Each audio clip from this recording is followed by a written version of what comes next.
मित्रों नमस्कार, मैं उमेश द्विवेदी। आज आपके समक्ष जो हमारा विषय है वो शिक्षा के क्षेत्र का है और शिक्षा में महंगी शिक्षा। आखिर शिक्षा महंगी कैसे होती जा रही है? हम पढ़े, हमारे पिताजी भी शिक्षा प्राप्त किए और भी उस जमाने में जो लोग शिक्षा प्राप्त करते थे तो शायद शिक्षा के लिए इतनी महंगाई नहीं हुआ करती थी। तब शिक्षा को सेवा माना जाता था। लेकिन अब जब से प्राइवेट विद्यालयों का चलन ज्यादा से ज्यादा मात्रा में हो गया है तो निश्चित तौर पर मैं खुले मन से ये कह सकता हूं कि अब शिक्षा का बाजारीकरण हो गया है। और बाजारीकरण का मतलब होता है बिक्री करना, यानी कि सेवा नहीं बची। अब शिक्षा शिक्षा बिक्री हो रही है, बेची जा रही है और जो बेचने वाली चीज होती है उसमें कहीं ना कहीं महंगाई होती ही होती है। इसीलिए शिक्षा को बाजारीकरण कह दिया गया है। आज की स्थिति में शिक्षा बाजारीकरण के रूप में आपको देखने को मिलेगी। हम इसी विषय पर जो आज हमारा मुख्य बिंदु है शिक्षा के क्षेत्र में वो है हमारा महंगी शिक्षा। आखिर ये शिक्षा इतनी महंगी क्यों होती चली जा रही है? तो शिक्षा के महंगी होने के प्रमुख कुछ कारण बिंदु हैं। महंगी होने में सबसे पहले जब हम स्कूल में जाते हैं तो एडमिशन के नाम पर स्कूल वाले मोटी रकम वसूलने का प्रयास करते हैं। सबसे पहले फार्म आपको मोटा बेचा जाएगा, कोई 1,500 रुपए में, कोई 2,000, कोई 5,000 में स्कूल का फार्म बिक्री कर रहा है। फिर इसके बाद में एडमिशन या डोनेशन के नाम पर लाखों रुपए मांगे जाते हैं और कहीं ना कहीं जो एकेडमिक शिक्षा है उनमें भी 10-5 हजार रुपए एडमिशन शुल्क के नाम पर ले लिया जाता है। ये धीरे धीरे करके हम जब शिक्षा प्रतिदिन बच्चा जब जाने लगता है मासिक शुल्क आता है। मासिक शुल्क के रूप में हमको विभिन्न प्रकार के शिक्षण शुल्क देने पड़ते हैं।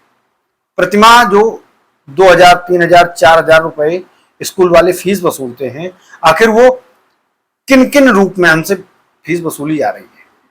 यानी कि जैसे ट्यूशन फीस, अगर हम फीस की बात करें तो ट्यूशन फीस के साथ साथ हमने कुछ बिंदु बना रखे हैं। उन बिंदुओं को हम देख करके आपको बताते हैं। यानी कि ट्यूशन फीस, जो शिक्षण शुल्क जिसको कहा जाता है, वो ट्यूशन फीस होती है। दूसरा बिंदु है हमारा बिल्डिंग फीस। अब जब बिल्डिंग एक बार किसी मैनेजर द्वारा बनवा दी गई है, किसी संचालक द्वारा बिल्डिंग का निर्माण करा दिया गया है, तो उसको प्रतिवर्ष बिल्डिंग के रूप में पैसा वसूल करना प्राइवेट विद्यालयों का, क्योंकि वो सरकारी बिल्डिंग नहीं है। सरकारी बिल्डिंगों में तो ये होता था कि सरकार उसको चाहती थी कि हम किसी तरीके से मरम्मत करा लें, लेकिन वो सरकारी विद्यालयों का चलन प्राइवेट वालों ने भी ले लिया है। वो प्रतिवर्ष कहीं ना कहीं बिल्डिंग फीस के रूप में भी आपसे वसूली करते हैं। तीसरा है टर्म चार्ज।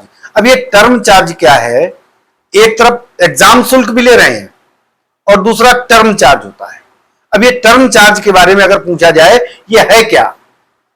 एग्जाम शुल्क आप ले ही रहे हो, टर्म को एग्जाम बोलते थे पहले कि ये त्रैमासिक, ये छमाही और ये सालाना है, तो एग्जाम शुल्क भी आप ले रहे हो और टर्म चार्ज के नाम पर भी लोगों को ठग रहे हो। और तीसरा इसी में एक बिंदु और है, अन्य चार्ज। हमारा बच्चा परीक्षा मतलब वहां शिक्षा ग्रहण करने जाता है। शिक्षा ग्रहण करते समय इसमें 3 शुल्क, एक अन्य के नाम पर, एक टर्म चार्ज के नाम पर और एक एग्जाम शुल्क के नाम पर, एक ही विषय पर 3 प्रकार के शुल्क वसूल करना कहीं ना कहीं ये प्राइवेट विद्यालय वालों की मनमानी दिखाई पड़ती है। उसी के साथ में विद्युत वगैरह के भी चार्ज वसूले जाते हैं। ठीक है, विद्युत जैसी व्यवस्थाएं मतलब जो है, अगर छात्र प्रयोग कर रहा है, गर्मी में पंखा और मतलब जो है जैसी व्यवस्था, कूलर जैसी व्यवस्था कुछ तो विद्यालयों में है, इन व्यवस्थाओं का अगर वो उपयोग कर रहा है तो ठीक है, विद्युत जैसी। लेकिन बिल्डिंग चार्ज, एक बार बिल्डिंग बन जाती है तो इसमें बार बार वसूली, प्रतिवर्ष वसूली, कहीं ना कहीं ये एक मनमानी व्यवस्था है। टर्म चार्ज एक मनमानी व्यवस्था है, अन्य एक मनमानी व्यवस्था है। एग्जाम फीस, चूंकि एग्जाम होते हैं, ठीक है, एग्जाम आप ले सकते हैं, लेकिन वो भी एक कहीं ना कहीं निर्धारित एक मिनिमम चार्ज के रूप में, लेकिन यहां पर मिनिमम नहीं, एक थोक के रूप में, कहीं 1,500 रुपए, कहीं 1,000 रुपए, कहीं 3,000 रुपए, इस तरीके से विद्यालय वाइज जो जैसी व्यवस्था का संचालन करता है उससे उसी तरीके से ये फीस वसूली जाती है। और भी कुछ बिंदु हैं, जैसे जब प्रवेश करते हैं तो ड्रेस की व्यवस्था। अब स्कूल में ड्रेस तीन तीन प्रकार की ड्रेसें मतलब जो है खरीदवा दी जाती है बच्चों की। और ये भी नहीं कि ड्रेस का जो है आप कपड़ा बता दीजिए कहीं दूसरी जगह से खरीद सकते हो, नहीं, ये व्यवस्था नहीं है। वहां आप दूसरी जगह से नहीं खरीद सकते हो, स्कूल से ही आपको सारी चीजें लेनी पड़ेंगी। ड्रेस में जूता मोजा तक आपको वहीं स्कूल से लेना पड़ेगा, टाई बेल्ट बैच, और इसके बाद जो है फुल ड्रेस, दो प्रकार की, तीन प्रकार की, जूता मोजा आदि प्रकार के सारे की सारी व्यवस्था स्कूल से ही आपको संपन्न करानी पड़ेगी। और कुछ बच्चे ऐसे भी होते हैं जो वाहन से जाते हैं तो उनसे वाहन शुल्क भी वसूला जाता है। वही एक और व्यवस्था इसमें है, आप जब शिक्षा के रूप में सारी व्यवस्था वसूल रहे तो गार्जियंस से, अभिभावक से, जो जून और मई और जून के बीच में जो 20 मई के बाद विद्यालय बंद हो जाते हैं और कहीं ना कहीं 1 जुलाई के आसपास विद्यालय खुलते हैं, यानी कि ये 40 दिन जो विद्यालय बंद रहता है, इसमें मिनिमम 1 महीना तो ऐसा है जब बच्चा स्कूल नहीं जाता है। तो ये फीस आखिर क्यों वसूली जाती है? अगर आप हमसे ट्यूशन फीस ले रहे हैं तो तब आपने ट्यूशन नहीं दिया है, आप हमें शिक्षा नहीं दे रहे हैं, बच्चा हमारा घर में रहता है, लेकिन आप ट्यूशन फीस के नाम पर भी और अन्य सारी व्यवस्थाओं के नाम पर आप हमसे 1 महीने का अधिक शुल्क वसूल करते हैं। यह भी कहीं ना कहीं विद्यालय वालों की मनमानी व्यवस्था है। इसके बाद किताब के बारे में अगर हम बात करें तो 3 किताबें 4 किताबें जो छोटे बच्चों की, नर्सरी वालों की 2 से 3 4 किताबें होती हैं, और उनका मतलब जो है अगर मूल्य आप देख लें तो कोई किताब 500 रुपए, कोई किताब 700 रुपए, पन्ने उसमें 15 से 20 पन्ने, 20 पन्ने 25 पन्ने होते हैं, और मूल्य 500 रुपए 700 रुपए, यानी कि एक पन्ना 20 से 25 रुपए का। आखिर उस पन्ने में ऐसा क्या है जिसकी कीमत 500 रुपए 700 रुपए होती है? प्रति किताब अगर ऐसी 5-7 किताबें लगा दी गई तो उनका बिल 3500, 4000, 5000, 6000 इस तरीके से वसूली कर रहे हैं किताब वाले। और किताब वाले ये वसूली क्यों करते हैं, इसकी जानकारी अगर आप जुटाएंगे तो आपको पता चल जाएगा कि स्कूल वाले जो भी मूल्य वसूला जा रहा है उसमें 60% तक कमीशन होता है स्कूल वालों का। 100 रुपए में आप 100 रुपए किताब के नाम पर जो दे करके आते हो, उसमें 100 में 60 रुपए तक स्कूल वालों को मिलता है, यानी कि 40 रुपए किताब वाले को मिलता है और बिकवाने मात्र का 60 रुपए स्कूल वाले के खाते में जाता है। ये 60-40 का जो रेशियो है, ये गार्जियंस और ये अभिभावक की जेब पर डाका डाला जा रहा है।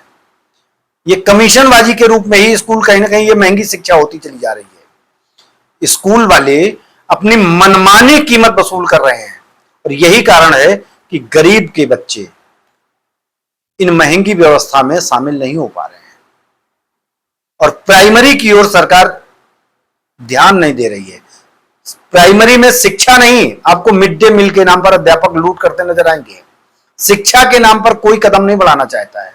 मिड डे मील और अन्य जैसी व्यवस्थाएं जो भी मतलब जो है आर्थिक से जुड़ी हुई लाभ वाली व्यवस्थाएं हैं, उनके लिए अध्यापक अपनी मारामारी करते नजर आएंगे, लेकिन कोई अध्यापक आपको पढ़ाता नजर नहीं आएगा। तो यही कारण धीरे धीरे प्राइमरी की व्यवस्था कमजोर होती चली जा रही है। और अभिभावकों के लिए हम एक बात जरूर कहना चाहेंगे कि भले ही गरीब हैं आप, ऐसा नहीं है कि अगर आप प्रयास करें तो शिक्षा में सुधार ना हो।